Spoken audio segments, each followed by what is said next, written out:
Hi ಎಲ್ಲರಿಗೂ ನಮಸ್ಕಾರ. Welcome to my YouTube channel.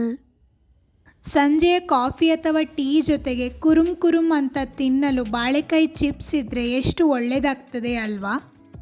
ಈ ಬಾರಿ ಊರಿಗೆ ಹೋದಾಗ ಅಮ್ಮ ಕ್ಯಾವೆಂಡಿಶ್ ಬಾಳೆಕಾಯಿಯಿಂದ ಚಿಪ್ಸ್ ಮಾಡ್ತಾಯಿದ್ರು. ನನಗೆ ಕ್ಯಾವೆಂಡಿಶ್ ಬಾಳೆಕಾಯಿಯಿಂದ ಚಿಪ್ಸ್ ಮಾಡಲಿಕ್ಕಾಗ್ತದೆ ಅಂತ ಗೊತ್ತಿರಲಿಲ್ಲ. ಸಾಮಾನ್ಯವಾಗಿ ನೇಂದ್ರ ಬಾಳೆಕಾಯಿಯಿಂದ ಚಿಪ್ಸ್ ಮಾಡ್ತೇವೆ. ಇದರ ಚಿಪ್ಸ್ ಕೂಡ ಕ್ರಿಸ್ಪಿಯಾಗಿ ತುಂಬಾ ಚೆನ್ನಾಗಿತ್ತು.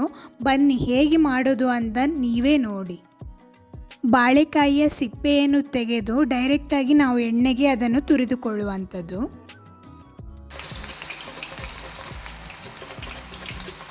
ಅಮ್ಮ, ನೀನು ಯಾವ ಬಾಳೆಕಾಯಿಯಿಂದ ಚಿಪ್ಸ್ ಮಾಡ್ತಾ ಇಪ್ಪದು? ಇದು ಕ್ಯಾವೆಂಡಿಶ್ ಬಾಳೆಗೊನೆ. ಇದರಿಂದ ಚಿಪ್ಸ್ ಮಾಡಲೇ ಆವಾಗ ಇತ್ತಿಲ್ಲ. ಕ್ಯಾವೆಂಡಿಶ್ ಇದು ನನ್ನ ಮಗಳ ಮನೆಯಿಂದ ತಂದದ್ದು. ನಾವು ಯಾವಾಗಲೂ ನೇಂದ್ರ ಬಾಳೆಕಾಯಿಂದಲ್ಲ ಚಿಪ್ಸ್ ಮಾಡೋದು. ಹೌದು, ನೇಂದ್ರ ಬಾಳೆಕಾಯಿಂದಲೇ ಸಾಮಾನ್ಯವಾಗಿ ಎಲ್ಲ ಕಡೆಯೂ ಚಿಪ್ಸ್ ಮಾಡೋದು.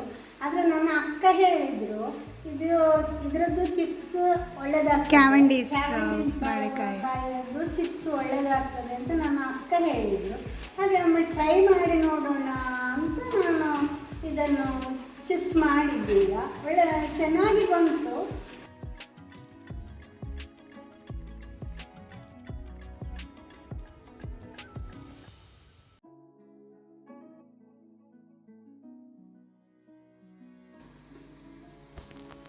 ಬೆಳೆದಿದೆ ಈ ಬಾಳೆಕಾಯಿ. ಇದರ ಟೇಸ್ಟ್ ಕೂಡ ಚೆನ್ನಾಗಿದೆ,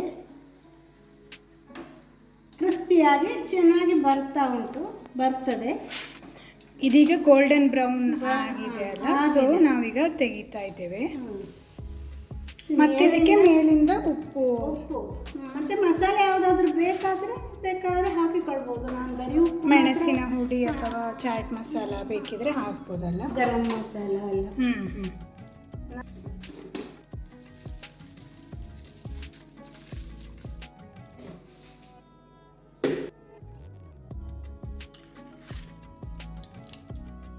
ತುಂಬ ಕ್ರಿಸ್ಪಿಯಾಗಿ ಬಂದಿದೆ.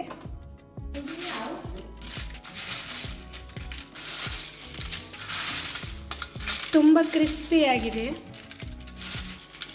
ನನಗಂತೂ ತುಂಬ ಇಷ್ಟ ಇದು ಬಾಳೆಕಾಯಿ ಚಿಪ್ಸ್. ನಾನಂತೂ ತವರು ಮನೆಯಲ್ಲಿ ಸಂಜೆಯ ಟೀ ಜೊತೆಗೆ ಕ್ರಿಸ್ಪಿಯಾಗಿರುವಂಥ ಅಮ್ಮ ಮಾಡಿದ ಬಾಳೆಕಾಯಿ ಚಿಪ್ಸನ್ನು ತಿಂದು ಎಂಜಾಯ್ ಮಾಡಿದೆ. ನೀವು ಒಮ್ಮೆ ಟ್ರೈ ಮಾಡಿ ನೋಡಿ.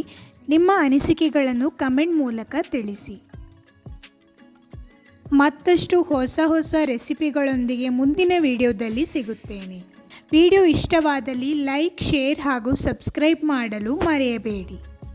ನಿಮ್ಮ ದಿನ ಶುಭವಾಗಿರಲಿ. ಧನ್ಯವಾದಗಳು.